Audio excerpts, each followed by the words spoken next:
জয়গুরু। আজকে আগস্টের 9 তারিখ 2026 সাল। এই মুহূর্তে আমি আছি ঢাকা কমলাপুর রেল স্টেশনে। একটা বিষয় নিয়ে আমি বলতে চাচ্ছি। অনেক সময় আমাদের যাত্রাপথে অনেক কষ্ট হয়, লেট হয়। সেক্ষেত্রে অনেক সময় আমাদের ধৈর্য ধারণ করা লাগে। আল্লাহ রাব্বুল আলামিন সূরা আসরের ভিতরে রয়েছে যে ধৈর্য শ্রীমান সৎকর্ম আর সত্য এবং ধৈর্যশীল ব্যতীত সমস্ত মানুষ সেদিন ক্ষতিগ্রস্ত। আমরা যে ধৈর্যশীল কতখানি আছি এই বিষয়টাও কিন্তু আল্লাহ পরীক্ষা দিয়ে দেয়। আমি এই বিষয়ে এখন একটা আলোচনা হতে চাই যে ধৈর্যের কিছুটা সময় পরীক্ষা নেওয়া। আর তো সেক্ষেত্রে দেখা যাচ্ছে যে ধৈর্যের পরীক্ষা দেওয়ার জন্য মানে পরীক্ষা দেওয়ার জন্য সুস্থ শতকের দাঁড়িয়ে আছে কতখানি ধৈর্য ছিল এটা পরীক্ষা নেওয়ার জন্য আল্লাহ রাব্বুল আলামিন ভাবে সূরা বাকারার 155 আয়াতে বলছে যে তাদের দেহ মানে শারীরিক, মানসিক, আর্থিক, সামাজিক এবং এমনকি ফসলের ক্ষতির মাধ্যমেও ধৈর্য পরীক্ষা করা। তো সেই ধৈর্যের পরীক্ষায় যারা এরকম ভাবে উত্তীর্ণ হয় বা এরকম ভাবে ধৈর্যশীল হয় তাদের জন্য এই বিষয়টাকে সফল কামে রাখেন না জানিয়ে সংবাদ আসছে।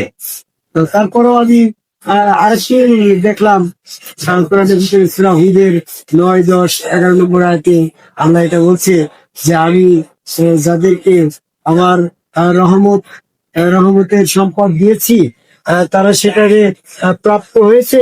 প্রাপ্ত হওয়ার পরে যখন আমি আবার সেই রহমত, সেই সম্পদ তাদের কাছ থেকে ফিরিয়ে নিয়েছি তখন তারা হতাশা হয়ে যায় এবং তারা অকৃতজ্ঞ। ব্যাপারটা বুঝতে পারছি। আমার সাথে আছে ঘাটাইলের আয়ুব আলী, ডাক্তার মাহবুব, আর রাকিব আছে, রাসেল আছে। সবাইকে নিয়ে আমরা কিছুটা কথা বলছি ধৈর্যের পরীক্ষা কিভাবে দেওয়া যেতে পারে বা আল্লাহ কিভাবে ধৈর্যের পরীক্ষা দেয় সেই ব্যাপারটাকে নিয়ে আমরা আলোচনা করতেছি। সূরা হুদের 9, 10, 11 নম্বর আয়াতে দৃষ্টি আকর্ষণ করে আমি পৃথিবীর সকল মানুষকে বলতে চাচ্ছি আল্লাহ পাকের সমস্ত সম্পদের মালিক আল্লাহ। এই ধনী গরিব যা কিছু সব আল্লাহর রহমতের সম্পদ দিয়েছে। আল্লাহ যখন রহমতের সম্পদ কাউকে দেয় সে সেটা ভোগ করে। তার প্রাপ্তি হওয়ার পরে আল্লাহ যখন তাদের কাছ থেকে সেই রহমতের সম্পদটা ছিনাইয়ে দেয় তখন তারা হতাশা হয় এবং তারা তখন অকৃতজ্ঞতা চলছে। আল্লাহ পাক দিয়েছিল, আল্লাহ ওদের কাছ থেকে নিয়ে গেছেন, এই ব্যাপারে তখন যে ধৈর্য ছিল না তখন আল্লাহ মানে কৃতজ্ঞতা প্রকাশ না করে অকৃতজ্ঞতা চলছে। এরকম ভাবে যাদেরকে আল্লাহ এই ধৈর্য পরীক্ষা করার জন্য হঠাৎ করে বিপদ আপদ দিয়ে দেয়, এরকম ভাবে দৈন্যতা, অভাব, অভিযোগ আসে, তখন তারা এরকম ভাবে এই আল্লাহ পাকের ধৈর্য হারিয়ে ফেলে তারা তখন আল্লাহ পাকের বিষয়ে কৃতজ্ঞতা পাচ্ছে। আবার যখন তাদেরকে এরকম ভাবে আগে যারা কষ্টে ছিল, দুঃখে ছিল, হঠাৎ করে আল্লাহ তাদেরকে সেই কষ্ট, যন্ত্রণা, অভাব, অভিযোগ দূর করে সক্ষম করে দিল, শান্তিময় পরিবেশ করে দিল, তখন তারা উৎফুল্ল হয়ে তখন তারা অহংকারী হয়ে। এই যে দুই ধরনের মানুষের পরিচয় সূরা হুদের 9, 10 নম্বর আয়াতে। আর 11 নম্বর আয়াতে বলছে কিন্তু যারা ধৈর্যশীল তারা কি করে? ধৈর্যশীল ও সৎকর্ম সালে কর্ম যাদের ভিতরে আছে তারা আল্লাহ পাকের পক্ষ থেকে যে নিয়ামত সে পেয়েছিল সে নিয়ামত তার হারিয়ে গেলেও সে এরকম ভাবে ধৈর্যশীল অবস্থায় সে আল্লাহ পাকের গুণগান প্রশংসার ভিতরেই মত থাকে। সে কিন্তু এরকম ভাবে অকৃতজ্ঞতা প্রকাশ করে। যখন তাকে কষ্ট দিন করে আবার সচ্ছল করে দিয়েছে তাও সে আল্লাহ পাকের সেই প্রশংসার ভিতরে থাকে। সে কখনো অহংকারী, গর্ববোধ করে না। এই জন্য আমাদেরকে সাময়িকভাবে চলতে গেলে এরকম বিপদ আপদ আসতে আল্লাহ পাকের আমার সম্পদ নষ্ট করে আমার ইমানের পরীক্ষা নেবে, আমার ধৈর্য পরীক্ষা নেবে।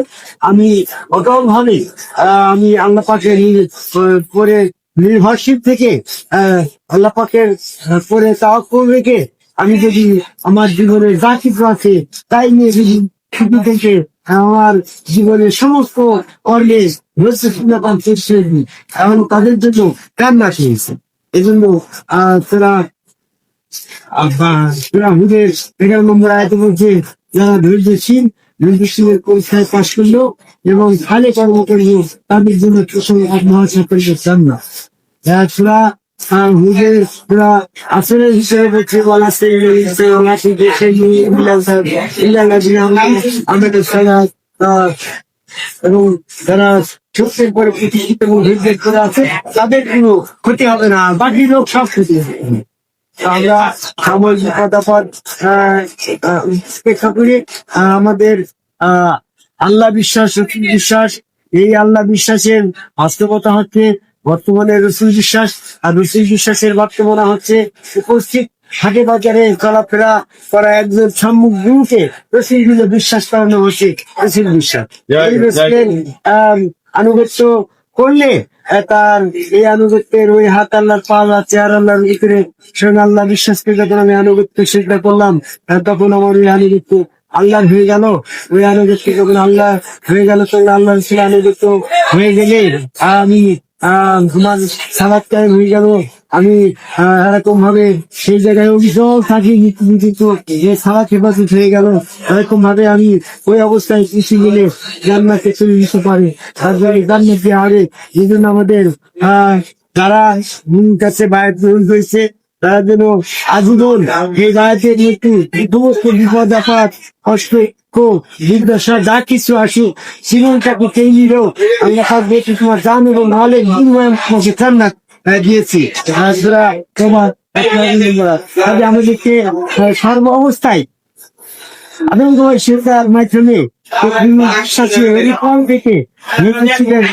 ধৈর্যের মাধ্যমে পর্যন্ত এই সম্মুখীন কাছে আদমগঞ্জ শিক্ষার মাধ্যমে ওই আত্মসমর্পণে শেষ দায়িত্ব থাকার আহ্বান করে আমাদের শেষ হয়ে যায়।